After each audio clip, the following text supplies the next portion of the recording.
Hi, my name is Roy Rumbo. I'm an accounting professor at the University of North Texas, and I teach intermediate accounting 1 and 2 there. And today's lecture is for my intermediate accounting 2 students, accounting 3120. And we're going to be talking about equity. We're getting towards the end of the balance sheet in our long intermediate accounting journey. I want to give credit to McGraw-Hill. I am utilizing their textbook, the Spiceland, Nelson, and Thomas textbook, intermediate accounting. Again, a great textbook. Love the materials, and I think you would find it useful for yourself. So with that, I'm going to get started here. We'll share my screen, and let's get going. Yeah, you know that intermediate accounting, we started with financial statements. We started with the left side of the balance sheet, the asset side of the balance sheet. We did cash and accounts receivable, inventory, property, plant, equipment, kept on going. And intermediate accounting 2 started with current liabilities and bonds payable, all that fun stuff. And now we're at the end of the journey. There's more chapters left. I don't think this is it. We got some other things, some more unique kind of topics to cover, like share-based compensation, EPS calculations, and we're going to look at the cash flow statement. But this is the end of our balance sheet journey. I do love the equity section. There's just a lot of information there. If you're an investor and reading the financial statements, it's the owner's place, right? So after you look at all the assets on the left side and the claims against those assets from the liabilities, what's left over? The owner's piece. And if you're an owner, that's going to be an important piece for you to look at. So let me hide my meeting controls here so I can see the slide. Put that up there. All right. So again, like bonds payable, we're looking at external financing here. Who are the owners of the company? Because when investors give money in the form of debt, let's say $1 million bond, man, for the company, all they got to do is pay off that $1 million. If they turn that $1 million into $100 million, they only owe them $1 million. That's not the case with equity. If you buy an equity piece, let's say you give $1 million for 50% ownership, and that $1 million becomes worth $100 million, now you own 50% of that, $50 million. So you've got, if you will, skin in the game. Now, if something happens in liquidation and everything goes bad, the debt holders get the first shot at everything if there are any assets left, and equity holders are left holding the bag. So certainly more risk, but that's where the money can be made if you're an equity holder. So there are 2 pieces of the ownership interest. One is how much the investors have paid into the company. You could pay cash. You could also donate assets like a factory or a building or something. So it's not just totally based on cash, but the paid-in capital part of equity, and we'll report that as such, represents investments paid into the company. Now, as I said, if $1 million turns into $100 million, how does it do that? Lots of earnings, net income. And so the retained earnings piece, owners own the net income. So we have in retained earnings, all the net income ever recorded by the company minus any dividend payouts, kind of return of capital, if you will. Dividends are not an expense. They are a return of capital. So here's kind of a look at a shareholder's equity of a balance sheet. And so we're going to talk about a lot of these concepts all the way through here. You could have preferred stock or common stock. We're going to talk about both. We'll talk about the accounting for both. Additional paid-in capital. So these are at par value. We'll talk about what that means. And this is contributions to the corporation in excess of the par, additional paid-in capital. Again, these represent the paid-in capital part of equity. Then retained earnings, we've talked about. This is $1 million. Probably is $1.67 billion, by the way. I don't know if these are in millions or not. But right here, that's the paid-in capital, and that's the retained earnings. Those are the 2 primary components of equity.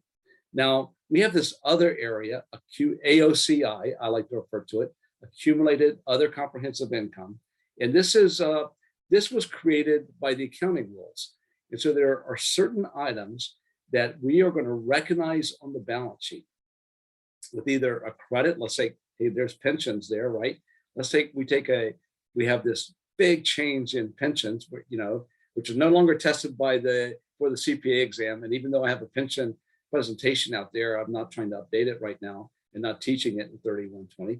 But you could take a big credit, big loss on some of your pension assets or discount rate changes. So you get a big monster growth in your pension liability to be a credit to pension that is so large that the FASB decided we don't want to go debit the income statement immediately for these things, especially some of them are longer term in nature. So therefore, we're going to find a holding place for the other side of that entry. We're going to get the balance sheet right, but there's going to be a holding place in accumulated other comprehensive income. And so some of these things will be amortized into the income statement, and some of them are just, remain there. One of the biggest that they don't have on here on this particular statement is foreign currency translation. When we translate balance sheets and income statements from foreign 100% on subsidiaries, there's going to be this big translation adjustment for the currencies, and we're going to park that also in equity. And where we park these things, it's in accumulated other comprehensive income. They do represent real economic gains or losses for the corporation. They're just not going to hit the income statement. Why? That's what the rules say to do. Because Dad told me, because Dad said to do it, that's why we do it. Well, it's kind of like that. AOCI, things we put here are based on what the rules tell us to put here. And the last item, and we'll cover this in this chapter, is treasury stock. We see a lot of corporations buying back stock these days. And so that's a debit. It could be a reduction in equity. By the way, all these items are debit balances, so reduction in equity. And treasury stock is always a reduction in equity because we're going to buy shares back and we're going to hold them in treasury, which we could use later for resell or for share-based compensation or otherwise. So here's the four components: paid in capital, retained earnings, treasury stock, AOCI. So paid in capital, and I talked about this before, primarily amounts invested by shareholders. And if we retire shares, we could affect paid in capital. And share-based compensation activities, which we'll see, I believe that's in the next chapter, chapter 19, we'll see that. And then retained earnings is all the earnings accumulated but not distributed. And treasury stock, we talked about that. And I talked about AOCI, but at least here they have put adjustments from foreign currency translation. Now, the FASB was concerned that all these things are happening in, I always call it the bucket, the equity bucket, AOCI, but investors weren't focused on them enough because they can represent real economic changes. So they created, it's about 10 years ago, a requirement that you have not only a statement of net income, but you also have a statement of comprehensive income. And so in this statement, you're going to start with net income and you're going to put the changes in AOCI, other comprehensive, during the accounting period, and you net all those changes and you come up to what's called comprehensive income. They thought this might help investors, focus more beyond the income statement. I will say, as Chief Accounting Officer of Lennox and at Maytag, I sat through a lot of investor calls on a quarterly basis, and I never heard one single question from the analysts about AOCI or the other comprehensive income statement. But they ask a multitude of questions about the income statement, the balance sheet, and the cash flow. So, but anyway, it's probably good that we highlight there. Okay, what are the rights of owners? And we're going to talk about rights of common shares. We're going to talk about especially the rights of common shareholders versus preferred shareholders. We'll see that in a minute. So common shareholders have the right to vote, and the vote depends. It's one share, one vote. Sometimes there's different classes of shares. You'll see this with especially some of these technology companies, that some lower class shares, class B shares or whatever, might not have the right to vote. So it's going to be determined by the bylaws. But most common shares give you a right to vote. And so, for example, I've owned maybe 500 shares of ExxonMobil, and I can vote those 500 shares.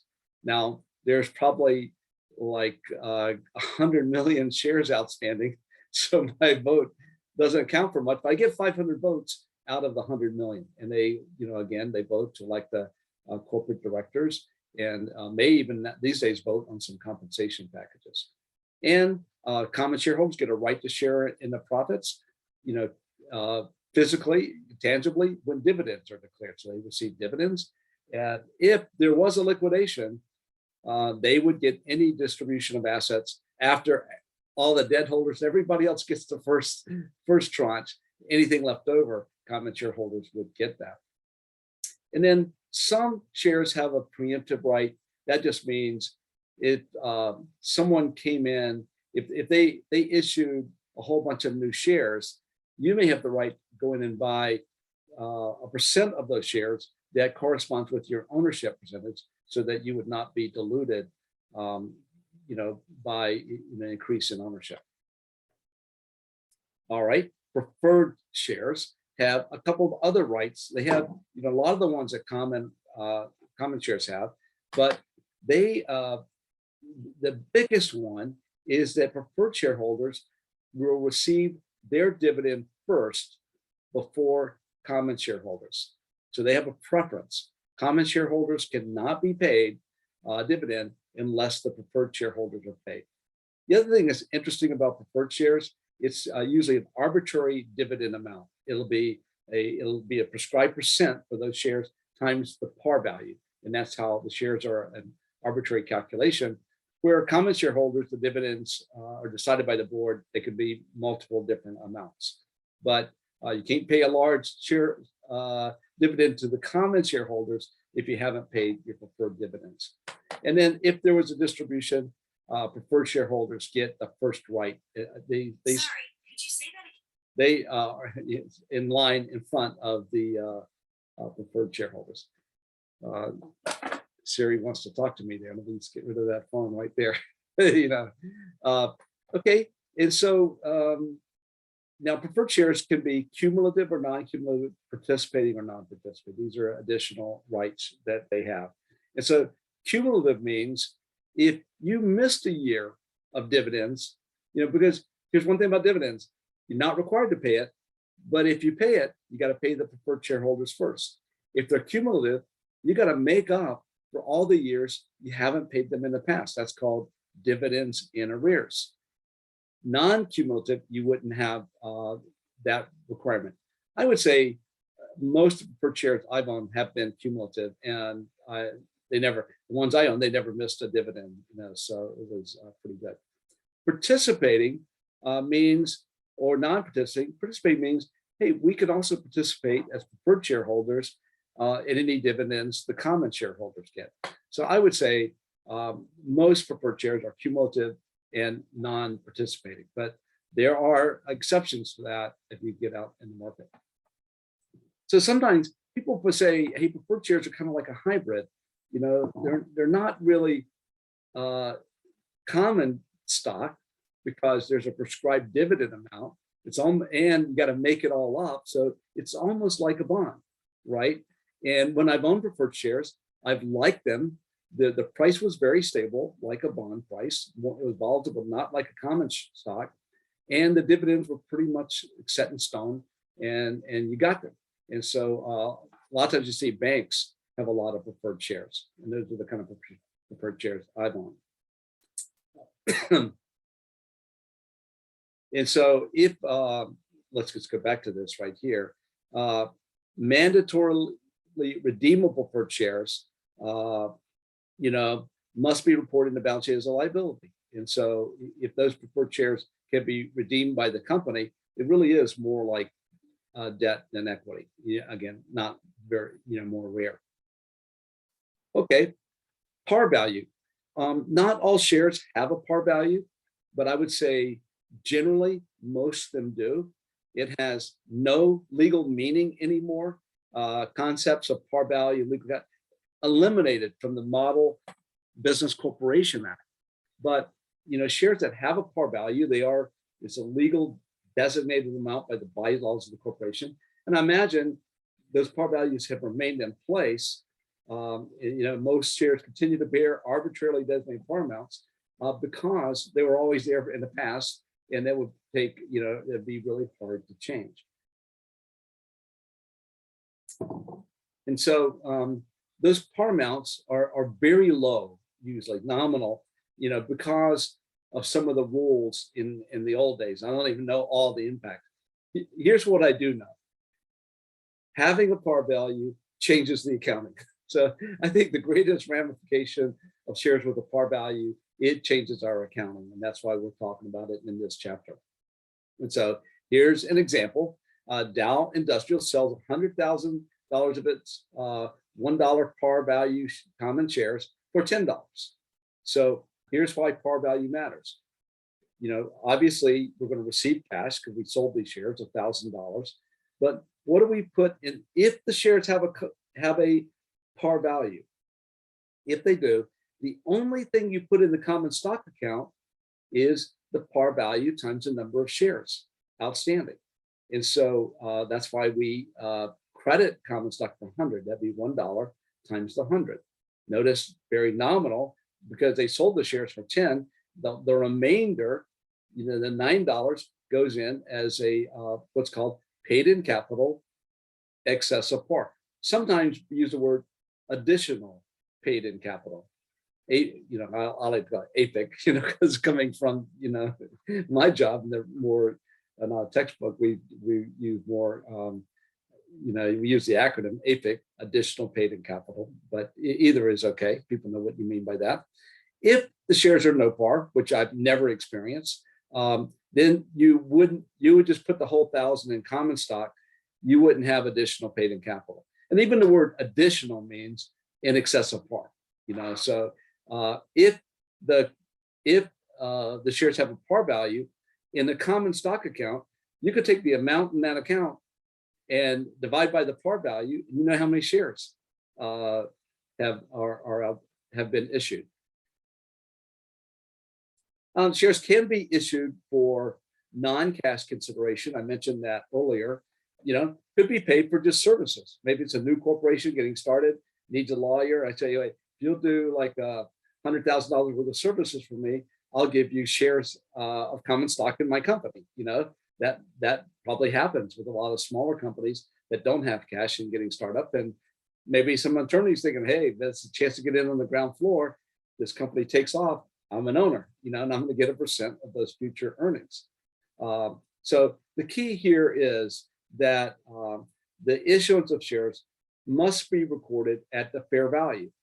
So we're going to have to look at the fair value of this non-cash consideration, and then we're going to go do the same entry we did before.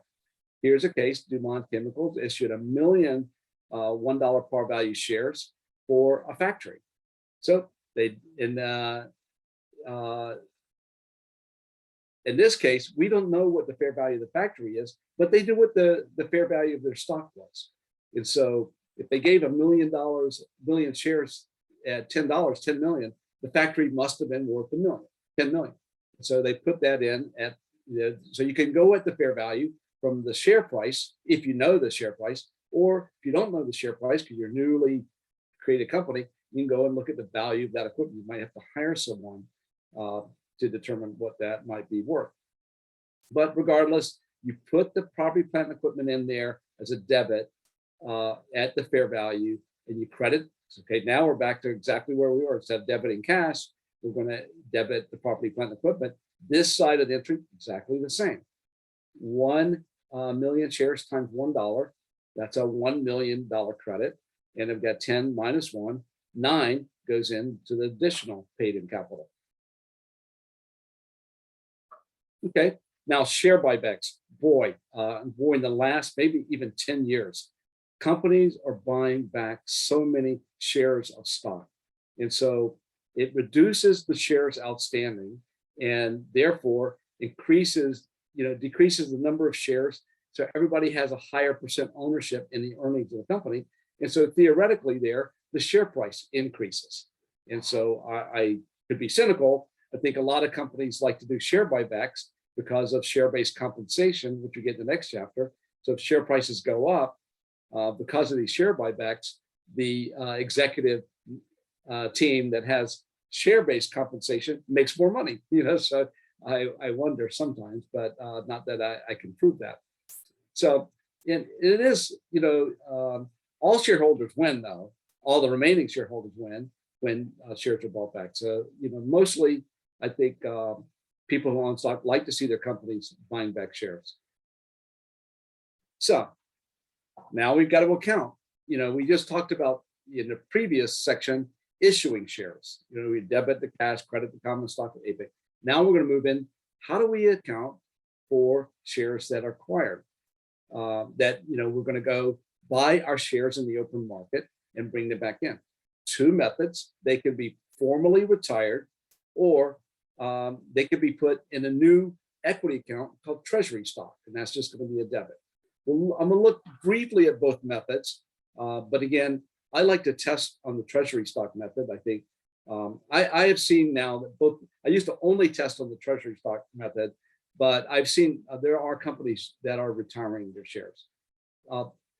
The advantage of Treasury stock and holding that stock after you buy it versus retiring it, it's easier to reissue. So companies that might want to reissue that stock will try to will put it in Treasury shares. And there's some legal aspects of that under the SEC rules and regulations.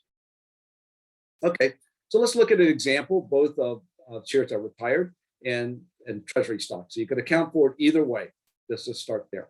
So here was shareholders' equity, 100 million shares times $1. They have 100 million in common stock. They have 900 million in paid in capital excess of par. They have 2 million paid in capital share repurchase. We'll look at that. And they have 2 billion sitting in retained earnings. So these are in millions, right? So they have, it's semiconductor. Must be a really profitable company. So you can look at retained earnings and see if you're investing in the company, you want to see a high level of retained earnings because that means this company's made a lot of money and they must not pay much in dividends. But they are buying back shares, so it's another way. So let's see, how many shares do they say they're buying back? They're reacquiring 1 million shares. So let's look at retirement first. Now, we're going to look at two cases. They repurchased them for $7. Well, let's look at the Treasury stock case easy. This is the easiest entry in the world. Everybody on an exam misses this. Why? It's too easy. They think it should be harder. For the Treasury stock, you just credit cash and you debit Treasury stock for exactly what you paid for it. There's no par value. There's no additional payment, nothing. Just put the full amount in Treasury stock. When you resell that, there might be some complexity. We'll look at that. Retirement is a little harder because we're going to have to, reduce the common stock and the paid in the capital amount for the amounts for the same amounts that were increased when the shares were issued. So we had, I think this was 100 million shares. And so they were at $9 per share, so let's go back and look at that. 100 million shares, $1 par value, and 100 million here, $9 per share. And so they bought 1 million shares, $9 per share. So they're going to have to debit that for what they were originally issued for. So you got to keep a record somewhere if you had multiple issues.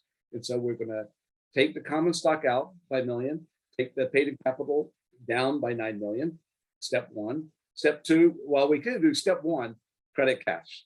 Step two, take the shares out.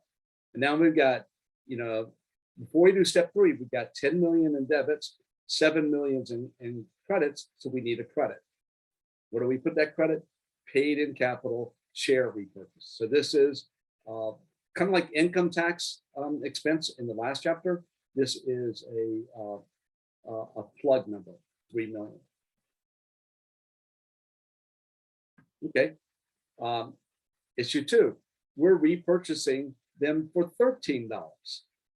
Now, we only, remember, 1 plus 9, 10. So we're repurchasing them for more than we originally issued them for. And so there's a difference here. Oh, by the way, look at the Treasury stock entry. No change, but easy. Credit cash for 13, debit Treasury stock for 13. Where does the 13 come from? That's $13 per share times the $1 million we pay. So in retirement, we have one little issue here. We're going to credit cash for 13. That hasn't changed. We're going to step 2, debit the 1 and the 9, taking these back out from what we originally issued them for. And then we're going to take down paid in capital. Where did that 2 come from? Look back. We had 2 in this account, and that's a credit balance of 2. So we've got to take that out. Come back here. Take that out, that 2, debit, but we're still missing 1 more. And when you get to this stage where you've fully exhausted all your paid in capital for share repurchase, and you're looking for a debit, it comes out of retained earnings. So retirement method, it does not look fun, does it? So Treasury stock method is definitely going to be easier, although we're going to see how that works. So when we put it in Treasury stock, we think of it as a temporary reduction, not a permanent reduction, because those shares are considered, this is important, bullet 3 here, they're still considered issued. And when they're still considered issued, they're still sitting in a common stock account, an additional paid in capital. Only in retirement, we take it out. They're still sitting in there as issued shares, but now minus Treasury stock. So outstanding shares will be issued minus the shares in Treasury. That's the outstanding stock. Why do I care about outstanding stock? Dividends are only paid for outstanding stocks. Votes are only allowed on any share policy by the outstanding stock. Wouldn't that be crazy? If the company buys back 10 million shares and the company owns it, then the company could vote. That would be a monster conflict of interest. And the CEO is voting for his own salary, or whatever, voting for the board. So again, I'll just repeat, we have 3 concepts here. We have issued shares. That's going to be a positive number and a credit for the dollars. And we have repurchase shares sitting in Treasury stock. That's going to be a minus in share counts, and it's going to be a debit balance. So we try to look at the accounting you're getting ready to see here. Well, we're going to look at purchasing some shares, putting them in Treasury, and reselling them. We try to look at that as if it was one transaction, out and back in, and that's the the logic behind the entries that you're going to see coming up. Now, if you resold shares that were retired, they were retired, just really like any other issue of new shares. But the resale of Treasury shares, we're going to use this kind of single transaction approach, and we're going to talk about it here. And then we'll get to that. I think what I'm going to do is I will show you how Treasury shares work, I believe, when we get to when I work problems after this chapter. I don't think I'm doing a slide on that, but they walk you through this big monster example, and I'd rather just do the problems that I'm going to work, and we'll show you how that works. Okay, next topic, retained earnings. So retained earnings is the undistributed net income. Retained, we like to use words that reflect what's happening. These are earnings that we've made, that we've earned as a company. Owners own those earnings, minus what we distributed in dividends. So it's the amount we retain. Why are earnings retained? So that we can grow. And shareholders don't want everything paid out in dividends. They want us to continue to grow. And so that's why we have, again, retained earnings. Again, all the net income minus the dividends. So retained earnings generally has a credit balance, and indicates a dollar amount of assets previously earned and reinvested by the firm. Now, why would retained earnings have a debit balance, a negative balance? because you're not, and a lot of state laws do not allow you to pay a dividend if you have a negative retained earnings. So that's usually, for many state laws, disallowed in their corporate laws. Well, how could you have a debit balance? Well, if you had net losses. So you have a net loss, more expenses, more debits than credits on the income statement accounts, you have net losses. So the net losses also flow into retained earnings, but they create a debit balance in retained earnings. So if you have a company with a negative retained earnings, a debit balance in retained earnings, they have had more losses than income over time. That's interesting. Do I want to invest in that company? All right, we're going to look at several types of dividends, both cash dividends, stock dividends, and we'll look at stock splits here in a minute. But again, especially these days, most companies are not doing stock dividends; they're paying cash dividends. I always feel like if a company does a stock dividend, there's really no meaning for the market, because if there's more shares outstanding, the market sometimes will drop the price to reflect the fact there's more shares outstanding. I always wonder, wow, couldn't they afford to pay cash? I want cash, like anybody else, right? I invest in these companies and I like to get an income stream out of them in the form of dividends. I actually love dividend paying companies. So again, let's start with bullet 1. No legal obligation exists for paying dividends to shareholders. It is optional. They have a bad year, don't have to pay a dividend. They have a great year, they can pay a large dividend. And it's all up to the board of directors to decide what dividend is going to be paid and whether the company can afford to pay a dividend. And because they're standing, they have a fiduciary responsibility as a board representing all shareholders. But again, no obligation to pay. And the board, only the board, can declare a dividend. Now, here's what's interesting. The day the company declares a dividend, well, guess what? Now they have an obligation, a legal obligation. So boards are very cautious, and they're going to look at the cash flow forecast from the management team and decide whether a dividend can be paid. Once you declare it, you have an obligation to pay. And that's important in accounting, because once we declare a dividend, we are going to record a liability and we're going to reduce retained earnings. You'll see this in a minute. We're going to credit retained earnings. We're going to credit a liability and debit retained earnings. The day of declaration. This is about timing. Accounting is all about timing. The next date, and so this, I would call this the declaration date, if you will, and date. The next date is the date of record, and this takes time. Once a company declares a dividend, they got to go, like ExxonMobil, when they had 100 million shares outstanding, changing hands 10 million a day or whatever. They got to figure out who are they going to pay these. So it takes time, and so they'll 2, 3 weeks, 4 weeks later, we're going to get to the date of record, and the date of record, registered owners of stock on the date of record will receive the dividend. Now, there's something called also the ex-dividend date. Investor must purchase the shares before the ex-dividend date. That's usually 2 days before the date of record. So in reality, even all the shareholders on at the date of record, well, you need to be 2 days in front of that if you're trying to get paid that dividend. Or, if you want to sell the stock, you say, well, I'm going to wait. I've done this.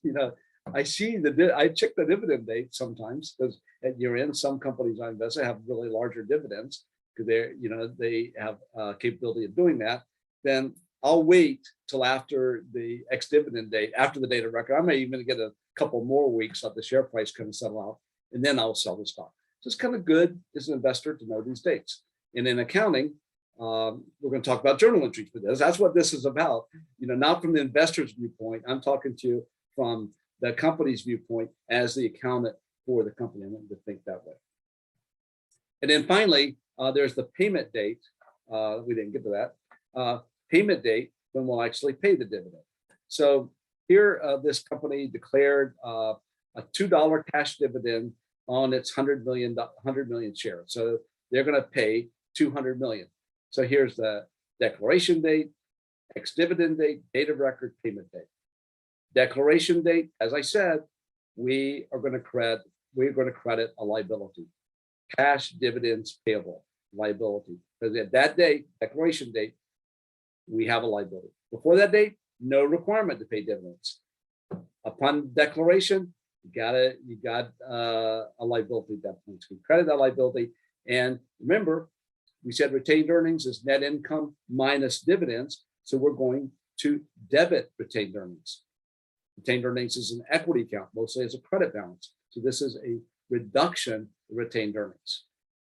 Ex-dividend date and date of record, that's just coming up with a kind of list of shareholders on that date. No money changes here, nothing happens. So nothing happens. And so there's no journal entry, just coming up with a list of shareholders. And then finally, on July, you see this is a whole month. It can be 6 or 8 weeks, by the way, between the declaration date and the payment date. On July 1, payment date, now we reduce the liability that we set up back on the declaration date with a big debit, and we credit cash, we paid it. So only 2 entries, but you can see the multiple choice could really confuse you here. So I would say, and this is easy to confuse students with the multiple choice here, which is kind of crazy because it's easy to understand. And so study this, make sure you know this. All right, preferred shares, as we talked about, they have to be paid prior to common shareholders. And we're going to talk about cumulative preferred shares here, as you'll see. And most preferred shares are cumulative, meaning if you didn't pay me so far, you got to make up the past, and that's what we call dividends in arrears. So let's look at the facts here. They declared dividends of 360, 500, and 700,000 in 2017, 2018, and 2019. So the challenge here is to calculate what will preferred dividend shareholders be paid, preferred shareholders be paid, and what will common shareholders be paid. Well, how is preferred stock dividend determined? You see it here. This is 8% preferred stock. That's how you refer to it, is 8%. It will be a little percent by a preferred stock. And it's times the par value. So this is the par value, 6 million. I don't know what the par value per share is, but we know this is the par value per share times the number of shares. That's what's in this account.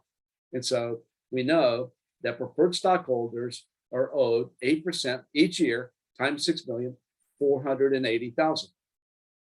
So not legally required, because we could skip a year or two, pay them less. But what we're legally required to do is, if we want to pay our common shareholders, we got to make these guys, we got to true these guys up first. So let's see, remember 360, 500, and 700. So the first year, 360, we're going to pay. It's less than 480. So common shareholders get nothing. And so how much are we in arrears here? We're 120,000 in arrears right now. So next year we pay 500. That's over the 480, but the common shareholders still get 0 because we got to make up that 120 shortfall from last year. And we made up 20 of it, 500 minus 480. So now we're in arrears 100. The next year, guess what? We're going to pay 700,000. So we can pay 480, what we should have paid that year, plus the 100 in arrears. So now at 580, we got 120 left over. Guess what, Mr. Common Shareholder, we got money for you. So you can see where preferred shareholders win, eventually they could get paid. Why is it kind of like debt sometimes? Because it's got a percent times the par value. It's a arbitrary amount. Common shareholders, not arbitrary amounts, already prescribed kind of rates. Stock dividend. So sometimes companies will pay stock dividends. So for example, I'll just talk about it before we get into all the slides here. If a company issued a 10% stock dividend, and let's say I own 100 shares. Well, guess what's going to happen to my brokerage account? I'm going to get 10 more shares, just drop them there. And then I'll have 110 shares. If the corporation had 1 million shares outstanding, they're going to go issue it to current shareholders another 100,000. What did I say? 1 million, 100,000. So then they'd have 1,000,001 shares outstanding. And so guess what? We got to account for that. And so let's look at how we do it. And we're going to see a difference between a large stock dividend and a small stock dividend. So under 25% specifically small dividend. So that's what we're doing here first. And so with a 10% common stock dividend, we're going to use the market value of that stock. And so we're going to, and it's going to come out of retained earnings. And so the market value of that stock was $12. We had 10 million shares, the 10%. So they must have had 100 million shares outstanding, and they got a new 10 million times $12 per share. So it's going to be $120 million. So we're going to debit retained earnings. We're going to credit. Guess what? This should make sense to you. We got to keep the common stock account right. We got a new 10 million shares and $1 par value. So we're going to credit that par value in the common stock account, and the remainder goes into paid in capital, excessive par. So, so really very similar to issuing new shares, and we are issuing new shares, except instead of debiting cash, we're debiting retained earnings.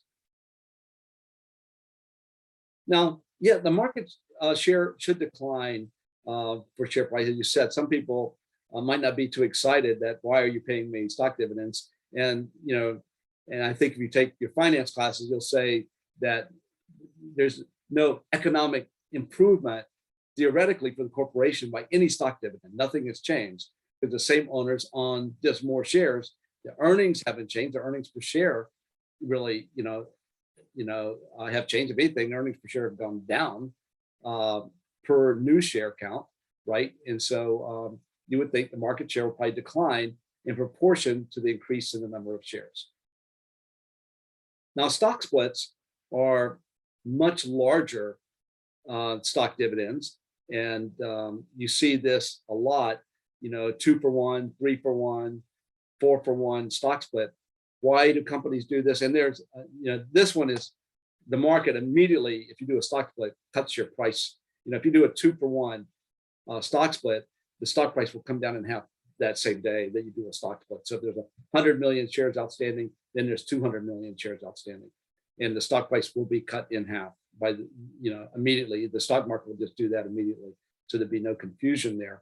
Now, why do companies do stock splits? And these are actually a lot more common. Let's say a company really stock price is growing. It was $1,000 per share. Well, they feel like the common investor might not be able to buy that. They might do a 10 for 1 stock split. And so then instead of $1,000 per share, there'll be 10 times more shares outstanding, but the stock price will be 100. And so a lot of the goals here is to reduce the per share market price and increase the marketability of the share. So we're going to have to look at this from accounting. So any stock distribution of 25% or higher, we're going to handle it a difference. One way we could handle it is make no journal entry and then just cut the par value to the right. So for example, if you did a 2 for 1 stock split, as this bullet says, you can just cut this par value in half. Your common stock account's still right because it's half the par value times twice the number of shares. But some people want to avoid, as it says here, changing all the records, of all the par value. That could be like a big. I would think that would be a monster pain in the butt for the lawyers and everybody else involved. So I think you see more of the 2 for 1 stock split. We don't change the par value, but then what we've got to do is we got to make sure the common stock is right. So if there was 100 million shares outstanding at $1 par value, and now there's 200 million shares outstanding, we've got to get the common stock around. So we'll credit the common stock and we'll debit and debit par value. If there's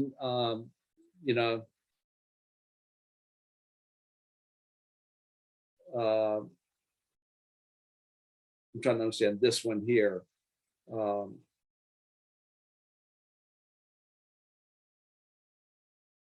going to skip by that. And that's really the end of equity. And again, I'll be working problems for you in the next lecture slide. And I have quite a few equity problems. We'll look at the journal entries for Treasury stock, both buying Treasury stock and then later selling Treasury stock. That really didn't cover in this presentation like I would want to. So that this next presentation, working problems, next lecture, the B part of this chapter on YouTube is really important. And I'll be looking at some more on dividends and various and sundry items. So I would highly recommend. I don't really push the problem lectures as much as I will this time, especially for the Treasury share accounting. So with that, hey, thank you guys. Thanks for hanging with me, and we will talk to you later.